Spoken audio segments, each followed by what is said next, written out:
Bonjour à toutes et à tous et bienvenue dans ce tout premier communiqué de l'année 2025. J'espère que vous avez passé un bon réveillon et je vous souhaite à tous une très belle année. Alors, concernant la situation météorologique en ce moment, c'est assez complexe parce que ces derniers jours, je vous avais parlé de ce risque de vague de froid sur l'Europe. Ça a un peu changé depuis. Et encore une fois, les scénarios divergent, hein. Donc, je vais aborder en détail tous les éléments, hein, voilà, tous les éléments que vous devez savoir sur l'épisode qui devrait nous concerner dans les prochains jours. Alors, actuellement, on a une pulsion cyclonique donc, qui s'étend de l'Atlantique vers le sud du Groenland. On le voit bien sur cette carte. Donc qui part des Açores et qui remonte en direction de la mer du Labrador, tandis que les basses pressions polaires descendent entre la Scandinavie et le nord de l'Europe. Ce contexte dynamique annonce un changement significatif des conditions météorologiques à partir des premiers jours de janvier. Même aujourd'hui, on va voir l'arrivée, je vous avais parlé, de ce premier front océanique qui va donc amener dans un premier temps de la pluie, mais il va falloir surveiller avec peut-être un risque de neige. Donc, je vais en parler après. Donc, il y a encore des scénarios qui sont contrastés entre le modèle GFS et le modèle ECMWF. Donc, le modèle GFS, alors on va commencer plutôt par le modèle ECMWF. Alors, qu'annonce le modèle ECMWF? Donc, il voit un renforcement de l'activité dépressionnaire autour du Labrador, qui pourrait interrompre l'alimentation de l'anticyclone sur les hautes latitudes. Cela favoriserait un flux d'ouest perturbé, c'est ce que je vous avais parlé. Donc le scénario de vague de froid serait totalement exclu pour le modèle ECMWF. Et vous voyez que on a ce système dépressionnaire très creux, voilà, sur l'Europe du Nord, et pour vers le 6-7 janvier, il devrait plutôt se cantonner vers la Scandinavie, et vous voyez que l'anticyclone n'arrivera pas à remonter sur le Groenland. Donc ça pourrait engendrer des conditions avec un dégradé nord-sud. Voilà. Donc les conséquences, donc c'est le retour de l'humidité en France avec des précipitations régulières, pluie ou neige, alternance de pluie-neige, mais surtout peut-être de la neige sur les reliefs. Tandis qu'en plaine, la neige aura du mal à tomber ou même à tenir. Des températures relativement douces au sud et légèrement fraîches au nord mais sans excès, et faible probabilité de neige en plaine. Peut-être encore sur le nord-est, mais ça reste à confirmer. Donc ça, c'est le modèle ECMW. Lui, il voit un dégradé nord-sud, pas de vague de froid, le froid devrait plutôt se cantonner sur le nord de l'Europe. Tandis que le modèle GFS, le modèle qui est donc plus favorable à un épisode de froid, lui, il voit un flux de nord-est et des conditions hivernales. Donc, ce modèle propose un scénario différent avec une activité dépressionnaire plus faible sur l'Atlantique ouest, permettant à l'anticyclone de se renforcer près du Groenland et de migrer vers l'Islande. Cela entraînerait donc un flux continental de nord-est à partir, vous voyez, du 5 janvier. Voilà, on aura une petite dépression qui arriverait donc sur la France, apportant donc un conflit neigeux, hein, puisque si les températures sont assez basses, ça pourrait donner dans un premier temps de la pluie, mais ensuite de la neige, hein, ou même de bonnes chutes de neige seront peut-être attendues, hein, notamment sur les régions du nord qui semblent être le plus exposées par ce risque de neige. Alors les conséquences, voilà, donc des chutes généralisées des températures avec des gelées fréquentes et des maximales basses, entre -5 et 5 degrés, de la neige à basse altitude et même en plaine dans certaines régions, notamment le nord et l'est, et des conflits neigeants entre l'air froid au nord et l'air doux au sud. Donc vous voyez, c'est vraiment pas le même scénario que partage le modèle ECMW, même s'il commence à se rapprocher, parce que c'est vrai que là, vous voyez, avec cette situation le 9 janvier, on a toujours ce contraste nord-sud, c'est-à-dire que dans le sud, on aura plus des conditions agitées, mais plus douces, tandis que dans le nord, on sera plus proche des conditions hivernales avec cet énorme système dépressionnaire qui se met en place sur l'Europe du Nord. Voilà. Mais néanmoins, les modèles saisonniers ne s'accordent pas sur la tendance, parce que on a vu le modèle ECMWF initialement favorable à 15 jours de froid modéré. Il prévoit désormais des températures légèrement supérieures aux normales saisonnières pour la France, tandis que le modèle GFS persiste à anticiper une période de 15 jours froid, plutôt notamment sur le nord, hein, sur l'Europe, avec un flux continental de nord-est dominant entre le 5 et le 15 janvier. Donc ça reste quand même à confirmer. Vous voyez, après ça pourrait se dissiper vers le 13, mais ça c'est encore bien lointain. Donc il y a encore des incertitudes. Mais pour l'instant, le risque de vague de froid est pour l'instant écarté malheureusement. Mais on reste prudent parce qu'il se peut qu'il puisse avoir une modification de l'échéance d'ici quelques jours. Hein. Donc affaire à suivre. Alors, quelles seront vos premières tendances pour la France? Donc, à court terme, l'arrivée d'un front océanique apportera dès aujourd'hui de la pluie, suivi d'un épisode pluvio-neigeux. Alors, on va mettre la situation en France, ça sera beaucoup plus clair. Hein. Et oui, on atteint un épisode pluvio-neigeux qui pourrait toucher principalement l'Île-de-France et les Ardennes pour notamment dans la soirée du 1er au 2 janvier, vous voyez, on a ce front qui arrive, mais au contact d'un air plus froid, notamment en soirée, ça pourrait donner quelques chutes de neige, vous voyez, ce que vous voyez en rose et en violet, c'est la neige. Entre l'Île-de-France et les Ardennes, ça pourrait temporairement neiger. Donc, alors ça ne tiendra pas parce que c'est un épisode pluvio-neigeux, mais voilà. Il n'est pas exclu qu'on puisse observer un moment de neige, voilà, temporaire sur ces régions, voilà. Et enfin, pour la journée du jeudi 2, cette perturbation devrait s'évacuer sur les frontières de l'Est avec le retour de la neige sur les Alpes, le Jura, le Massif central, voilà, les Vosges. Donc vraiment, un retour de conditions hivernales et ça fait du bien parce que ça faisait plusieurs jours que le temps était sec, que ce soit en plaine ou en montagne. Donc voilà, les jours suivants, les perturbations océaniques pourraient donner lieu à des conflits neigeux dans le nord et l'est avec des précipitations mêlées de pluie et neige. Et le froid restera bien présent notamment au nord, mais les conditions hivernales dépendront de l'évolution de la dynamique atmosphérique si on a par exemple une situation de blocage anticyclonique ou flux d'ouest. Donc vous voyez que vers le 3, on a l'arrivée encore une fois d'une dépression venue de l'Atlantique et encore une fois ça pourrait entraîner un épisode pluvio-neigeux sur le nord, vous avez vu, avec un risque de neige peut-être sur une grande partie du nord et du Grand Est, voilà. Mais dans l'ensemble, c'est un peu la pluie qui va dominer. Donc c'est pour ça que on n'a pas trop l'impression que le froid va dominer, ou il y aura peut-être une alternance entre flux de sud, donc ces dépressions donc qui amènent donc cette instabilité, et ce flux de nord-est qui amène un froid beaucoup plus vif. Mais pour le moment, vous voyez, le risque de vague de froid est encore très incertain. Voilà, ça c'est le modèle GFS, et peut-être par la suite, vous voyez, encore une fois, des nouvelles dépressions qui pourraient engendrer vraiment de véritables conflits neigeux. Donc, vraiment une situation à suivre de très près. Donc, il y aura une prochaine actualisation dans les prochains jours. Mais ce qu'il faut retenir, c'est que il y aura bel et bien un risque de neige en pleine sur le nord de la France. Alors, pour le moment, c'est encore dur à prévoir. Mais déjà, pour la journée du jeudi 2 janvier, le risque qu'on puisse observer de la neige est assez probable entre l'Île-de-France et les Ardennes. Donc, c'est déjà les premières régions qui devrait être impacté par ce risque de neige. Donc voilà. Mais pour les prochains jours, cela reste à affiner parce qu'il y a encore beaucoup d'incertitudes. Alors maintenant, est-ce que on peut parler d'une vague de froid? Est-ce qu'on a encore une chance d'avoir une vague de froid? Alors pour le moment, le scénario de vague de froid généralisée est exclu, bien qu'un changement rapide de configuration ne soit pas improbable. La situation reste incertaine avec un potentiel hivernal élevé, mais des ajustements seront nécessaires dans les prochains jours pour confirmer ou infirmer ces hypothèses. Voilà. Alors on va voir maintenant les températures. Donc vous voyez, voilà, il va falloir surveiller pour demain ce risque neigeux entre l'Île-de-France et le Benelux. Alors on va voir ce que ça va donner sur les cumuls de neige. Voilà une petite idée. À titre indicatif, pardon. Voilà. Vous voyez qu'il y a un risque neigeux sur le nord et le Grand Est. Voilà, il y aura pas beaucoup de centimètres, un risque. Ouais, peut-être là 3, ça peut aller même jusqu'à 4 centimètres en direction du Pas-de-Calais. Mais voilà les régions qui seront les plus exposées par ce risque neigeux. Ça va donc des Hauts-de-France jusqu'au nord-est. Voilà. Dans un premier temps, c'est vraiment cette région qui devrait toucher donc par ce risque.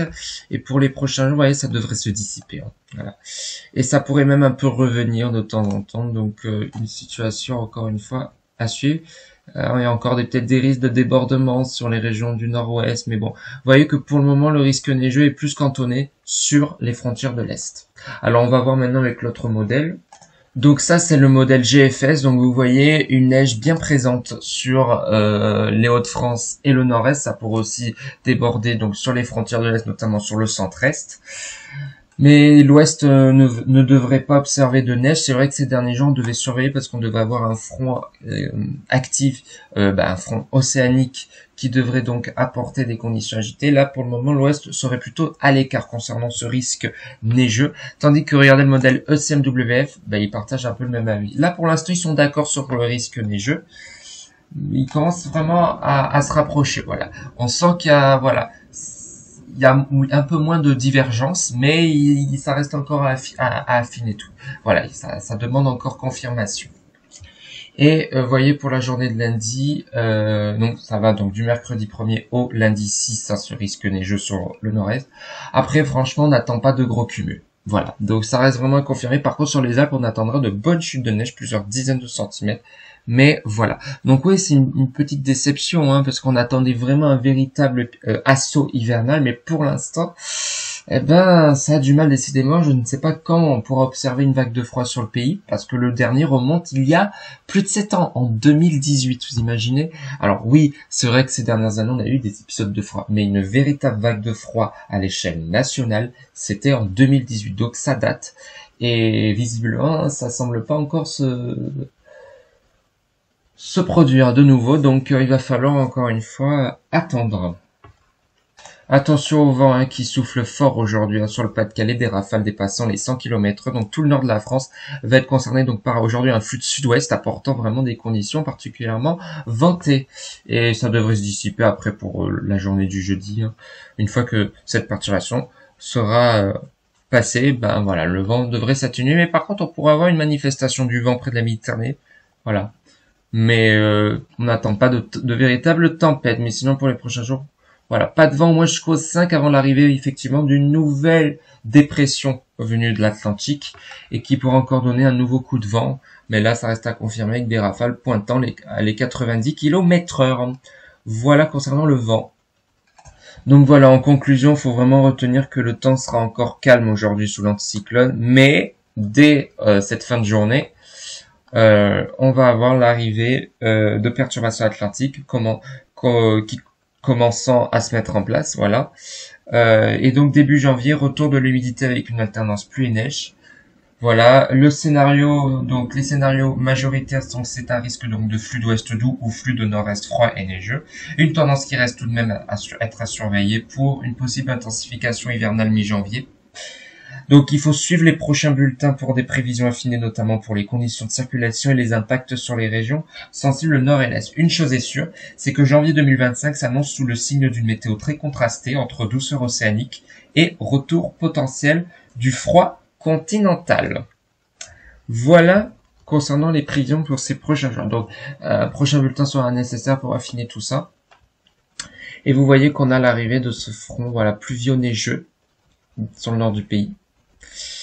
Donc ça, c'est le modèle ECMWF qui, lui, voit de la neige peut-être vers la Normandie déjà. Alors que GFS, c'est plus vers la région parisienne et les Ardennes. Il y aura peut-être un risque de giboulée sur la Normandie. Voilà, donc on a cette perturbation qui devrait passer sur le pays. On a une autre qui devrait arriver et alors, apparemment, sur le modèle ECMWF, pas d'épisode neigeux sur le nord de la France. Vous voyez, encore une fois, il y a encore beaucoup d'incertitudes.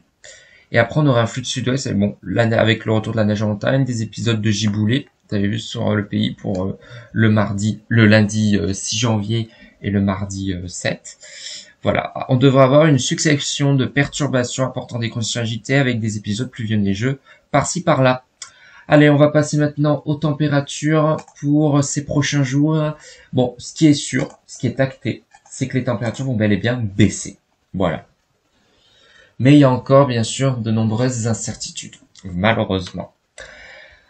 Donc, pour la journée d'aujourd'hui, dans l'ensemble des conditions assez douces sur le nord-ouest, on dépassera largement les 12 degrés. Dans le sud-est, on dépassera aussi les 10 degrés, 12 degrés aussi près de la Méditerranée, donc ça sera relativement agréable. Voilà, des températures qui restent fraîches dans le nord-est, entre 5 et 7 degrés. Dans la nuit du lundi au 2, on a donc là, donc pas trop de gel.